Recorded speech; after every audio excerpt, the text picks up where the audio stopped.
This is going to work, right, Petra? We actually tested this. Oh, come on, come on.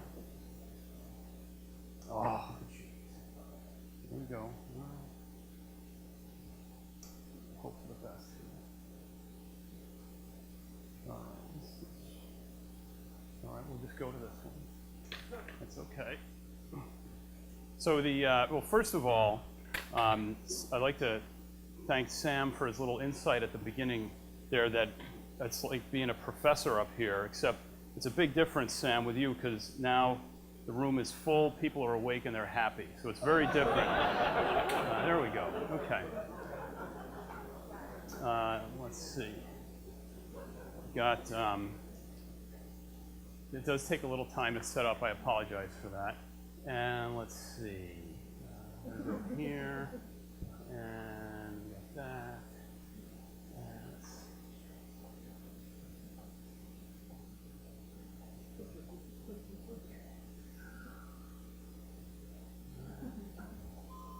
There we go. Good. All right.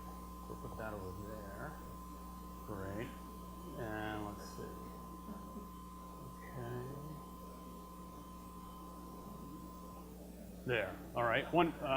Let's see. One more thing I need. Oh, and Sophie, could you sometime talk to my kids about how to properly address their father? I love that Dr. Daddy thing. I got one more thing to get here.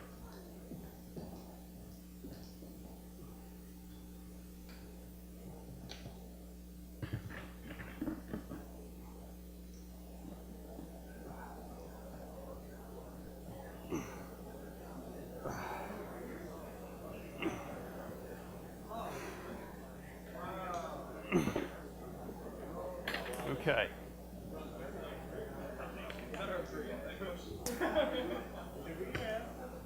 All right, so my presentation isn't quite as involved as the previous ones. CSI AK is the title of my presentation, and CSI, of course, stands for Capacitive Substance Identification. So what we've got here, we've seen magnetic field, you've seen capacitance with Professor Bitar. In 2019, we did a little level detector, a capacitive level detector. You can see I've got a cup here with 2 strips of copper down the side, 2 wires coming off of that.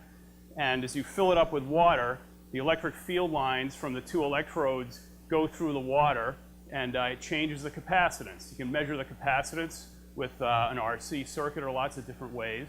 And people in 2019 seem to think it was a pretty interesting thing. But that's only because they haven't seen all the great stuff in 4902 yet. And I got it. Where's Professor Bitar?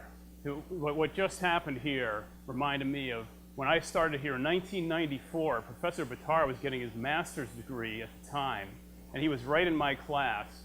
And he was also teaching I think he was teaching Micro 1 at the time, right? So there was a guy, remember Howard? How could you forget Howard? It was great. Howard was sitting, he was one of these guys that sat right in the front row, and he always had questions. He was always raising his hand. Great guy. And I said, now, is there anyone here who hasn't seen small signal analysis? Howard raises his hand. Well, Professor Bitar was sitting right behind him, and he like rolled up his notes and said, you have seen it in the class I just taught. It was great. It was great. So, and then the other thing I always think of in this room, I had another student like Howard who always sat in the back row. There's a class of like 20 people in AK 116, and he's sitting way in the back row all the time. But he was the smartest kid in the class. So I'm lecturing something, and by the end of the lecture, nobody else is answering any questions. He's just sitting in the back row raising his hand every time. So I ask something, he does this. I say, let's not see the same hands every time. So he does this. So I start cracking up, but no one else can see him because he's in the back row.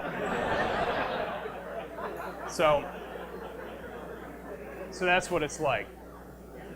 So anyway, so in 2019, I thought, it's nice to have this little cup thing, for a demo in a class, but for the Spark Party, we should scale it up. and put a little mystery into it. So what we've got here is some buckets with different substances in them that have different dielectric constants. And we're going to see if we can make some measurements and identify what those substances are. So we're going to look at the concept of capacitance, the concept of resonance, audio down conversion through some digital circuitry, so I can just prove that digital is a special case of analog, and a demo, of course. So can we detect different materials through their dielectric constants? Well, the concept of capacitance, epsilon naught A over D. A is the area, D is the distance between the plates. For all these buckets, it's the same. I've got these two capacitive plates on the outside.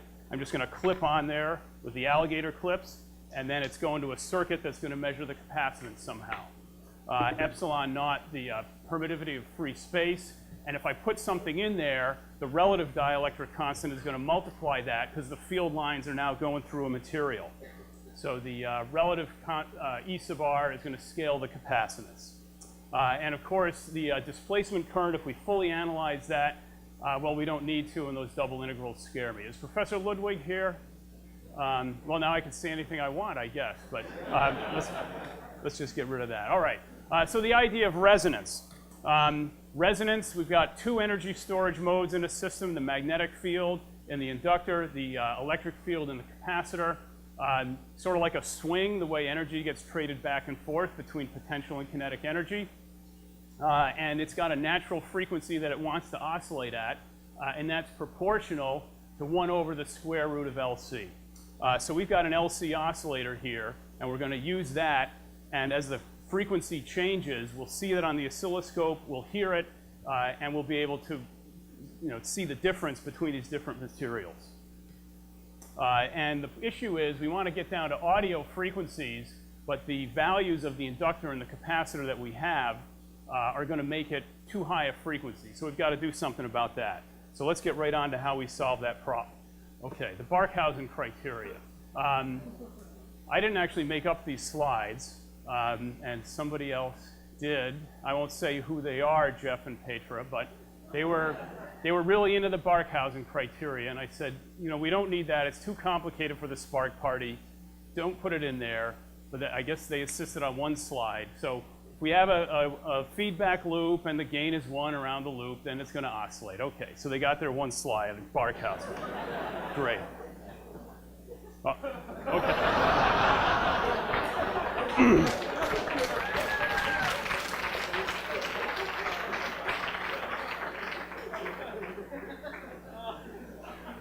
All right, so this is Barkhausen, all right?